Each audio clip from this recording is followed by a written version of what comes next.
بسم اللہ الرحمن الرحیم۔ تمام دوست احباب کو النور کریٹر چینل میں خوش آمدید۔ جو دوست احباب چینل پر نئے ہیں وہ چینل کو سبسکرائب کر دیں، لائک کر دیں، صدقہ جاریہ کی نیت سے اور ثواب کی نیت سے اس کو شیئر کر دیں۔ محترم ناظرین کرام، جو بھی وظائف پیش کیے جاتے ہیں انتہائی آزمودہ اور مجرب ہوتے ہیں۔ ان کو کرنے کی دو شرائط ہیں۔ پہلی شرط یہ ہے کہ آپ لوگوں نے ویڈیو کو مکمل دیکھنا ہے، اور دوسری شرط یہ ہے کہ اللہ تعالیٰ کے 99 ناموں میں سے کوئی ایک نام کمنٹ سیکشن میں لکھ دیں۔ اس کے آپ کو دو فائدے ہیں۔ پہلا فائدہ یہ ہے کہ آپ لوگوں کو وظیفے کی اجازت مل جاتی ہے، اور دوسرا فائدہ یہ ہے جو کمنٹ سیکشن والے ہوتے ہیں ان کو دعا میں بھی شامل کیا جاتا ہے۔ محترم ناظرین کرام، حضرت ابو درداء رضی اللہ تعالیٰ عنہ سے روایت ہے کہ رسول کریم صلی اللہ تعالیٰ علیہ وآلہ وسلم نے ارشاد فرمایا، کیا میں تمہیں ایسے بہترین اعمال نہ بتا دوں جو اللہ تعالیٰ کے نزدیک بہت ستھرے اور تمہارے درجے بہت بلند کرنے والے، اور تمہارے لیے سونا چاندی خیرات کرنے سے بہتر ہوں، اور تمہارے لیے اس سے بھی بہتر ہوں کہ تم دشمن سے جہاد کر کے ان کی گردنیں مارو اور وہ تمہیں شہید کرے؟ صحابہ کرام رضی اللہ تعالیٰ عنہم نے عرض کی، جی ہاں۔ ارشاد فرمایا، وہ عمل اللہ تعالیٰ کا ذکر کرنا ہے۔ حضرت معاذ رضی اللہ تعالیٰ عنہ فرماتے ہیں کہ ایک آدمی نے حضور اقدس صلی اللہ تعالیٰ علیہ وآلہ وسلم سے دریافت کیا، مجاہدین میں سے کون اجر و ثواب میں سب سے بڑھ کر ہے؟ ارشاد فرمایا، ان میں سے جو سب سے زیادہ اللہ تعالیٰ کو یاد کرنے والا ہے۔ اس نے عرض کی، روزہ رکھنے والوں میں کس کا اجر سب سے زیادہ ہے؟ ارشاد فرمایا، ان میں سے اللہ تعالیٰ کا ذکر کثرت کے ساتھ کرنے والوں کا۔ پھر وہ نماز پڑھنے والوں، زکوٰۃ دینے والوں، حج کرنے والوں اور صدقہ دینے والوں کے بارے میں پوچھتا رہے، تو رسول اللہ صلی اللہ تعالیٰ علیہ وآلہ وسلم یہی ارشاد فرماتے رہے کہ ان میں سے اللہ تعالیٰ کو زیادہ یاد کرنے والے کا اجر سب سے زیادہ ہے۔ تو حضرت ابوبکر صدیق رضی اللہ تعالیٰ عنہ نے حضرت عمر رضی اللہ تعالیٰ عنہ سے کہا، اے ابو حفظ، اللہ تعالیٰ کو یاد کرنے والے سب بھلائی لے گئے۔ رسول اللہ صلی اللہ تعالیٰ علیہ وآلہ وسلم نے ارشاد فرمایا، ہاں وہ بھلائی لے گئے۔ اللہ تعالیٰ ہمیں ہر وقت ہر حال میں اپنا ذکر کرتے رہنے کی توفیق عطا فرمائے، آمین۔ احادیث میں اللہ تعالیٰ کا ذکر کرنے کی بہت سی دینی اور دنیاوی برکات بیان کی گئی ہیں۔ یوں ہی علماء کرام نے بھی اپنی کتابوں میں اس کی بہت سی برکات بیان کی گئی ہیں۔ یہاں ان میں سے 40 برکات ملاحظہ ہوں۔ نمبر 1، اللہ تعالیٰ کا ذکر کرنا اس کی رضا حاصل کرنے کا ذریعہ ہے۔ نمبر 2، اس کی برکت سے اللہ تعالیٰ کا قرب نصیب ہوتا ہے۔ نمبر 3، معرفت الہی کے دروازے کھلتے ہیں۔ نمبر 4، ذکر کرنے والے کو اللہ تعالیٰ یاد فرماتا ہے۔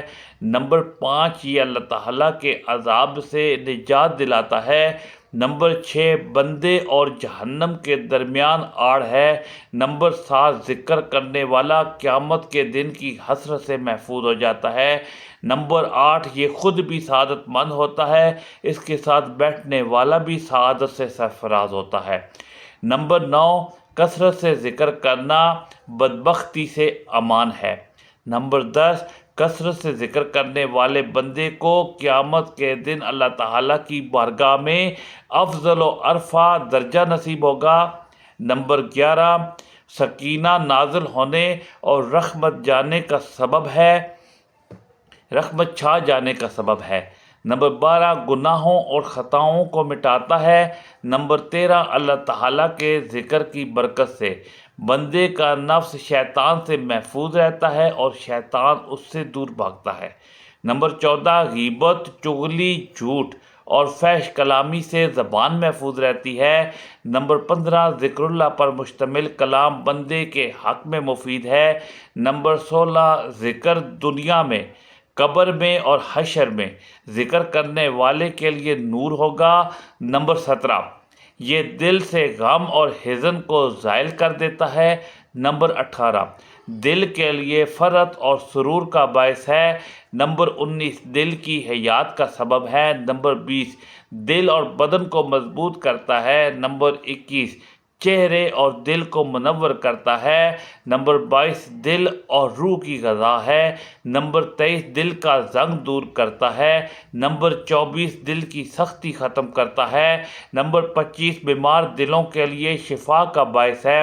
نمبر 26، ذکر کرنے والا زندہ کی طرح ہے اور نہ کرنے والا مردہ کی طرح ہے۔ نمبر 27، ذکر آسان اور افضل عبادت ہے۔ نمبر 28، ذکر کرنے سے اللہ تعالیٰ کی اطاعت پر مدد ملتی ہے۔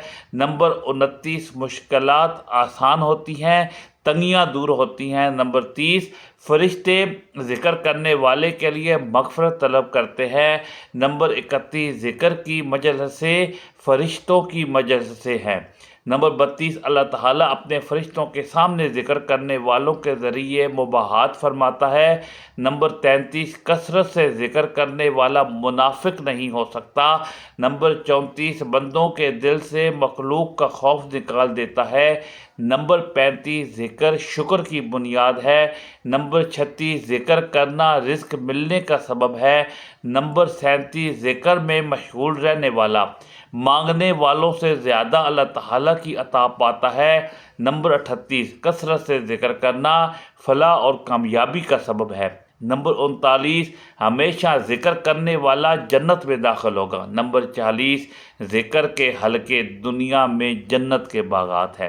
اللہ تعالیٰ ہمیں کثرت سے اپنا ذکر کرنے کی توفیق عطا فرمائے اور ہمیں اس کی برکتیں نصیب فرمائے، آمین ثم آمین۔ ناظرین، آج کل ہمارے زوال کی ایک بہت بڑی وجہ، ہماری ناکامی کی ایک بڑی وجہ یہ بھی ہے کہ ہم نے اللہ اور اللہ کے نبی صلی اللہ تعالیٰ علیہ وآلہ وسلم کا بتایا ہوا راستہ چھوڑ دیا ہے اور دنیا کے پیچھے ایسے بھاگ رہے ہیں۔ نہ فرض نماز کی فکر ہے، نہ تلاوت قرآن کی فکر ہے، نہ صدقہ و خیرات کی فکر ہے اور نہ ہی ذکر و اذکار اور تسبیحات کی فکر ہے، اور بعد میں ہم پریشان رہتے ہیں اور ادھر ادھر ہم گلہ شکوہ کرتے ہیں کہ ہمیں کیا ہو رہا ہے، ہمارے ساتھ ہماری زندگی کیا کر رہی ہے، زندگی دن بدن دشوار ہوتی جا رہی ہے۔ ناظرین، اسلام ایک مکمل ضابطہ حیات ہے جو انسان کی زندگی کے ہر پہلو کی رہنمائی کرتا ہے۔ دین اسلام کا مقصد نہ صرف روحانی نجات ہے بلکہ ایک پرامن، منصفانہ اور بامقصد زندگی گزارنے کا سلیقہ بھی سکھاتا ہے۔ جب کوئی فرد یا معاشرہ دین سے دور ہو جاتا ہے تو اس کے منفی اثرات زندگی کے ہر گوشے میں ظاہر ہونا شروع ہو جاتے ہیں۔ دین سے دوری کا سب سے بڑا نقصان یہ ہے کہ انسان اپنے خالق سے رابطہ کھو بیٹھتا ہے، جو اس کی زندگی میں بے سکونی، بے مقصدی اور روحانی خلا کا سبب بنتا ہے۔ پہلا بڑا نقصان روحانی کمزوری ہے۔ جب انسان نماز، قرآن، ذکر اور دعا سے دور ہو جاتا ہے تو دل سخت ہو جاتا ہے، اللہ کا خوف دل سے نکل جاتا ہے، گناہوں میں ملوث ہونا معمول بن جاتا ہے۔ ایسے انسان کو نہ حلال و حرام کی تمیز رہتی ہے اور نہ ہی آخرت کی فکر ہوتی ہے۔ دوسرا نقصان اخلاقی گراوٹ کی صورت میں ظاہر ہوتا ہے۔ دین ہمیں سچ بولنے، امانت داری، عدل، صبر، شکر اور رحمدلی کی تعلیم دیتا ہے۔ دین سے دوری کی صورت میں یہی اخلاقی اقدار کمزور ہو جاتے ہیں۔ نتیجہ یہ ہوتا ہے کہ معاشرہ بددیانتی، جھوٹ، ظلم، خود غرضی اور فتنہ و فساد کا شکار ہو جاتا ہے۔ تیسرا بڑا نقصان معاشرتی بگاڑ ہے۔ جب فرد دینی تعلیمات کو چھوڑ دیتا ہے تو اس کا اثر پورے معاشرے پر پڑتا ہے۔ خاندان ٹوٹ پھوٹ کا شکار ہو جاتے ہیں، رشتوں میں دراڑ آ جاتی ہے، والدین کی نافرمانی بڑھ جاتی ہے، معاشرتی ربط کمزور پڑنے لگتے ہیں۔ چوتھا نقصان نفسیاتی بیماریوں کی صورت میں ظاہر ہوتا ہے۔ جو دل اللہ کی یاد سے غافل ہوتا ہے وہ وسوسوں، پریشانیوں، بے چینی اور ڈپریشن میں مبتلا ہو جاتا ہے۔ قرآن مجید میں فرمایا گیا، خبردار اللہ کے ذکر سے ہی دلوں کو اطمینان حاصل ہوتا ہے۔ پانچواں نقصان آخرت کی تباہی ہے۔ دین سے دوری کا سب سے بڑا اور ابدی نقصان یہ ہے کہ انسان اپنے رب کے حضور ناکام ہو جاتا ہے۔ جو شخص دنیا میں اللہ اور اس کے رسول کے احکامات سے غافل رہا وہ قیامت کے دن اللہ کی رحمت سے محروم ہو سکتا ہے۔ تو ہمیں چاہیے کہ دین سے تعلق مضبوط کریں، نماز قائم کریں، قرآن کی تلاوت کریں، علم دین حاصل کریں اور اپنی زندگی کو اسلامی تعلیمات کے مطابق ڈھالیں۔ یہی دنیا اور آخرت کی کامیابی کا راستہ ہے۔ تو ناظرین، اس مشکل وقت سے نکلنے کا ایک راستہ آپ کو بتاتا ہوں۔ اگر آپ نے اس پر عمل کر لیا، ساری زندگی آپ اس بندہ ناچیز کو دعائیں دیں گے۔ یہ جو عمل، یہ جو تسبیح آپ کو بتانے جا رہا ہوں، اگر آپ ایک مرتبہ کر لیں، زندگی میں مختصر سا ایک عمل ہے، اور جو لوگ روز اس عمل کو کرنا چاہیں تو کر سکتے ہیں، ان کو اتنا فائدہ ہوگا کہ دعا میں ہاتھ نیچے آنے سے پہلے اس عمل کی برکت سے ان کو ایسی غیبی مدد ملے گی کہ وہ خود اپنی آنکھوں سے معجزات کو دیکھ کر حیران رہ جائیں گے۔ یہ ایسا تسبیح کا عمل ہے جو اللہ تعالیٰ سے ضد کر کے پڑھنے والے کی ہر بات منوا لیتا ہے۔ اس تسبیح کی برکت سے وہ جو کچھ بھی مانگتا ہے اللہ تعالیٰ اس کو عطا فرما دیتے ہیں۔ انشاءاللہ اس کے فائدے، برکتیں آپ اپنی آنکھوں سے دیکھنا شروع کر دیں گے۔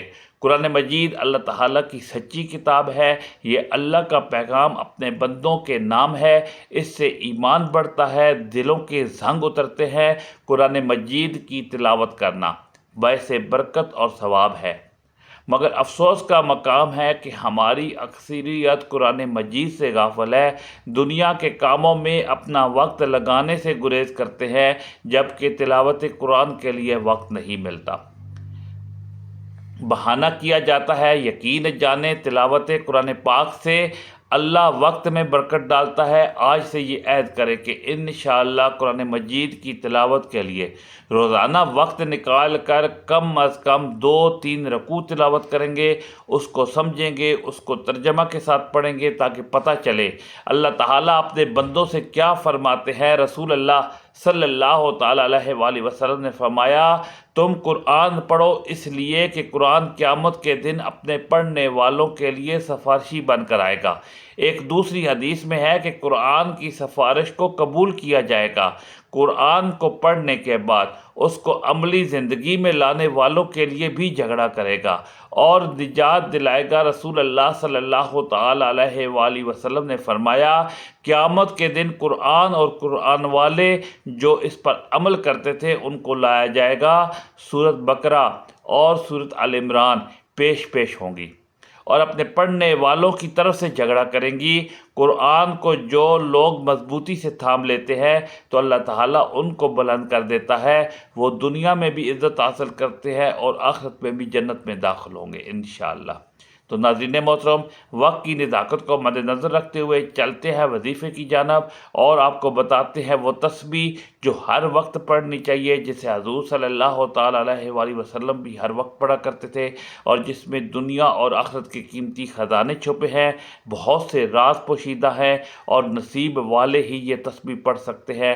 آپ نے اپنے کسی مقصد کے لیے، کسی بھی مشکل یا پریشانی سے نکلنے کے لیے، خاص طور پر اللہ پاک کی فوری مدد حاصل کرنے کے لیے، راستے سے ہر رکاوٹ دور کرنے کے لیے، ہر ناممکن کام کو ممکن کرنے کے لیے، غرض اس تسبیح کو کسی بھی حاجت کے لیے پڑھنا ہے، چلتے پھرتے، اٹھتے بیٹھتے، جب جہاں جیسے آپ کو وقت مل جائے آپ نے اس تسبیح کو لازمی پڑھنا ہے، وضو ہو یا نہیں ہو۔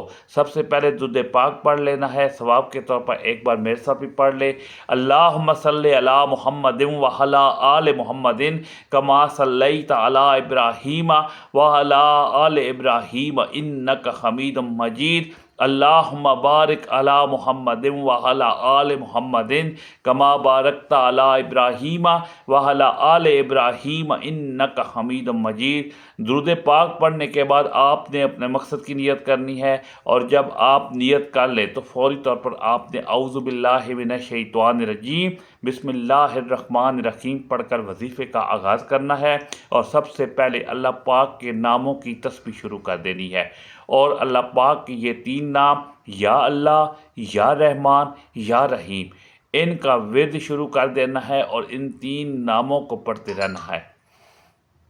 اس کی کوئی تعداد مقرر نہیں ہے، آپ چلتے پھرتے اٹھتے بیٹھتے ہر وقت یہ تسبیح پڑھ سکتے ہیں، بے شک وضو ہو یا نہیں ہو۔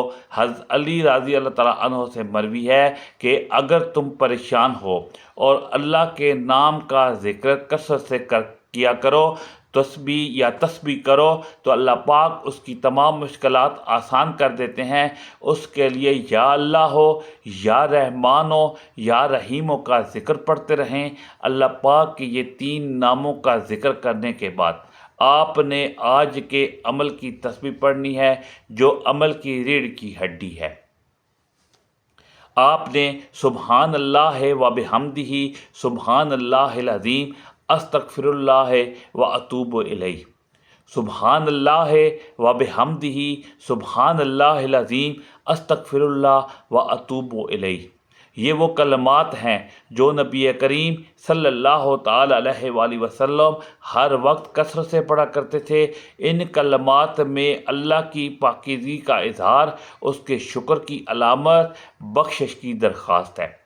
یہ عمل بہت ہی کمال کا عمل ہے، بہت ہی مجرب وظیفہ ہے۔ آپ نے اس کو صبح شام لازمی پڑھنا ہے۔ تسبیح کو پڑھنے کا معمول بنا لیں۔ اس تسبیح میں دنیا آخرت کے راز پوشیدہ ہیں۔ فیصلے آپ کے حق میں ہوں گے، جیسا آپ چاہیں گے ویسا ہوگا۔ اللہ تعالیٰ آپ کی خواہشات پر کن کا حکم فرما دیں گے، آپ کی ہر جائز مراد کو پورا فرما دیں گے۔ محترم ناظرین کرام، یہ چھوٹی چھوٹی تسبیحات ہیں، ان پر خود بھی عمل کریں، اپنے گھر والوں کو بھی، دوست احباب کو بھی ان کے متعلق بتائیں، تاکہ ان کو پڑھنے سے دنیا اور آخرت کا فائدہ حاصل ہو، اور جو فوائد آپ کو حاصل ہوں انشاءاللہ خود بھی اپنی نظروں سے دیکھیں گے اور دنیا بھی دیکھ کر حیران رہ جائے گی۔ اللہ تعالیٰ آپ کو آخرت میں اتنا اجر دیں گے جو بیان کرنے سے باہر ہے۔ اللہ تعالیٰ ہم کو نیک کام اور اچھے کام کرنے کی توفیق عطا فرمائے، آمین۔ دعا ہے رب کریم سے میرا سننا آپ کا سننا اللہ پاک اپنی پاک برگاہ الہی میں قبول و منظور فرمائے۔ ناظرین، گزارش ہے کہ اللہ رب العزت کے 99 ناموں میں سے کوئی ایک نام شیئر ضرور کر دیں۔ اللہ تعالیٰ ہم سب کا حامی و ناصر ہو۔ جزاک اللہ۔